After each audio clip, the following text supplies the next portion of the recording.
Okay, Sarah, we've just completed all of your assessments, and now we're going to be discussing the findings from those assessments. Would it be okay if I talk to you about the findings from the assessment so I can better create the best treatment plan for your oral hygiene? Yes, I'm interested in hearing what you have found during all of the assessments that were completed. Okay, so at today's appointment, I was assessing your gums, and I have discovered that you have moderate plaque-induced gingivitis. Can you tell me what you've heard about gingivitis or gum disease, and have you heard about what it is? I'm not really aware of what gingivitis is, but I have heard that it's when your gums bleed and are painful. As I am a college student in the paramedics program, I find that I have very limited time in the day to take care of my oral health. I have noticed that my gums bleed a lot, especially when I'm brushing my teeth. That's a really good point, Sarah. Thanks for giving me a great picture of your oral hygiene routine and of your situation. It does sound to me like you do have a lot on your plate right now with going to school to become a paramedic, as well as trying to manage your oral hygiene routine. You have also explained your concern about having your gums bleed when you're brushing and flossing your teeth. May I share some information with you about your active gingivitis and how I can better help to understand how it develops? Absolutely, I'd really like to know more about that. Okay, so gingivitis is the inflammation of the gingival tissue, and it's considered a reversible bacterial infection. Plaque-induced gingivitis, which is the type of gingivitis that I have diagnosed you with, is when there's the accumulation of plaque along the gingival tissue, and when that plaque has not been disrupted or disturbed, it will develop into calculus, which will then cause bleeding tissue and inflamed tissue. So here you can see the healthy gums.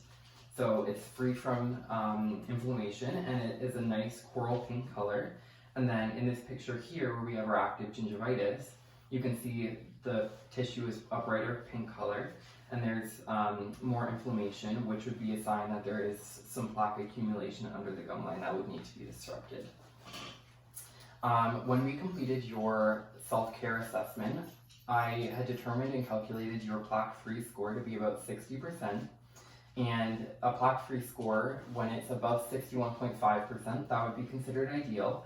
So with 60%, that is very close to being ideal, so I can definitely tell that you are putting in the work to make sure that you're trying your best to remove the plaque biofilm from your teeth. So that is definitely a good thing. What questions do you have about the information that I have just provided you with? I know it was a lot of information.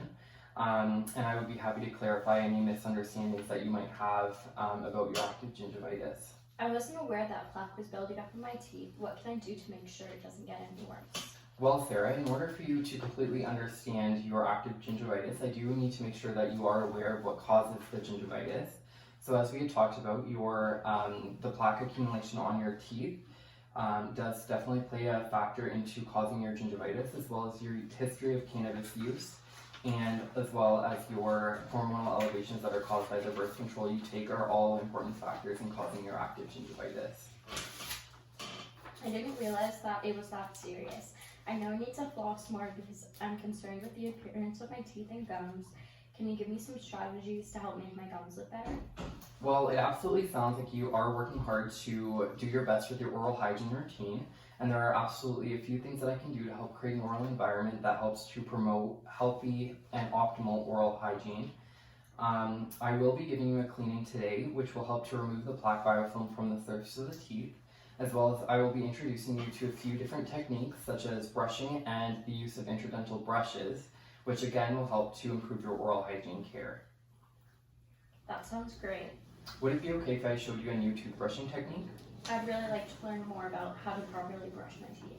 Okay, so at today's appointment, I'm going to be educating you upon the modified Stillman technique.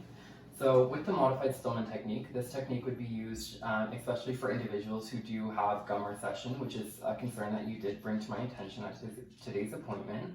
And with individuals with gum recession, as you had mentioned, that's when the gum tissue appears to be lower than the rest of your gums on your other teeth.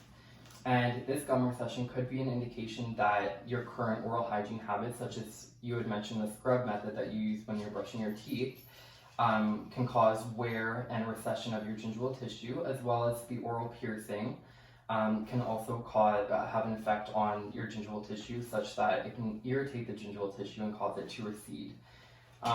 So with the modified Stillman technique, that I'm going to be showing you on this model right now, you want to ensure that you're using a soft bristled toothbrush, and you want to make sure that you're also using light pressure. So with the modified Stolman technique, you want to make sure that you're positioning the bristles of the toothbrush at a 45-degree angle towards the gingival tissue, and you want to ensure that half of the bristles of the toothbrush are on the gum line and the other half would be on the tooth surface. So when you put it on the teeth, it should look something like that, okay? And then you want to make sure that you're using short back and forth vibratory strokes, and then this would be considered a modified Stolman technique, because once we use those short back and forth strokes, we're going to be adding on a downward roll stroke away from the gingival tissue, which would help to clean the entire tooth surface. Would you be able to demonstrate that on this model for me? Absolutely. Perfect.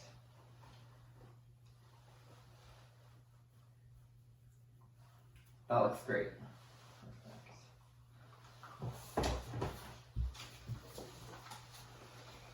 So now that I've shown you how to use the modified Stolman toothbrushing technique, as you can see again in this picture here, looks like you have a good understanding of how to use this technique. Do you think you would be able to incorporate the modified Stolman technique into your everyday oral hygiene routine while continuing to brush twice daily? I do think this technique will work for me, especially if it will help to stop my gums from getting any lower.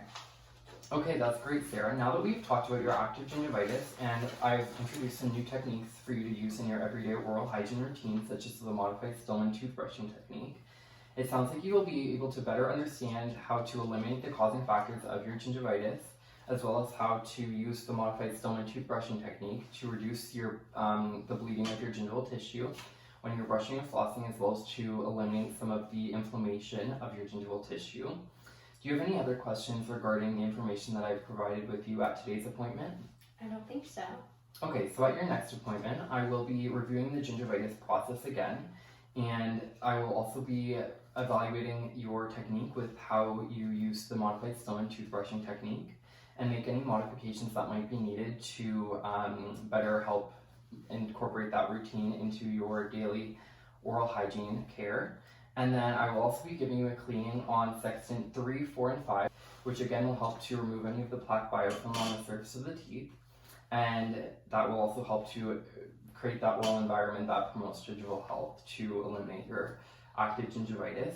Thank you. Thank you, Sarah. Okay, Sarah, now we're going to be completing the tobacco assessment. Would it be okay if I asked you or discussed tobacco and cannabis use?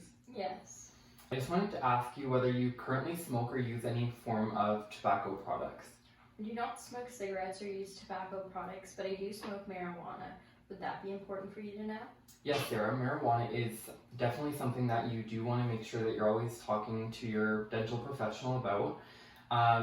And would you be able to tell me about how often you smoke? Normally I smoke about once or twice a day, usually in the morning and at night. It helps me to relax. Well, Sarah, just to summarize what you just mentioned, it sounds like you smoke marijuana to help you relax, and you use it before you start your day and right before you go to bed at night. And I think that it is great that you are monitoring the effects of using marijuana that it has. And how long would you say you have smoked cannabis products?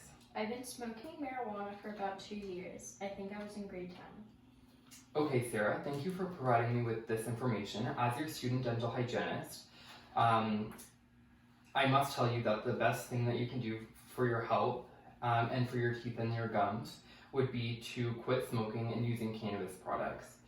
Of course, this will have a positive impact on your general health. And are you aware of the connection between using cannabis products and periodontal disease?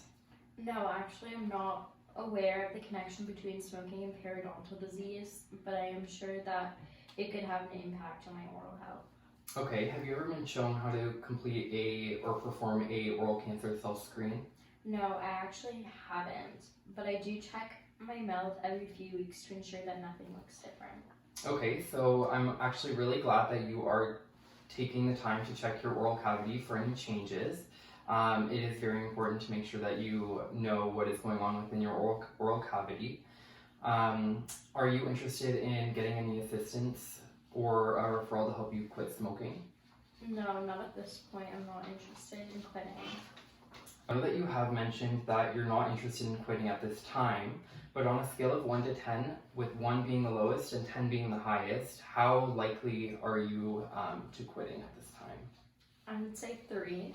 Okay, that is good. With that being said, what made you pick 3 rather than picking a 2? I do know that smoking cannabis products do have a negative effect on my health and oral health, but I think that I like it the way it helps me relax, and I'm just not ready to quit yet. That's great, Sarah. It does sound like you are aware that smoking cannabis does have a negative effect on your overall health and your oral health. But the way that it helps you to relax makes you not want to quit necessarily right at this moment. Would it be okay if I provided you with education on marijuana use? Yeah, that would be okay. Okay, so within your treatment plan, I will be including the education on the link between cannabis use and periodontal disease, as well as I'll be including and educating you upon how to perform the oral cancer self-screening to be able for you to be able to identify any of those changes within your oral cavity. That would be great. Thank you. Thank you, Sarah.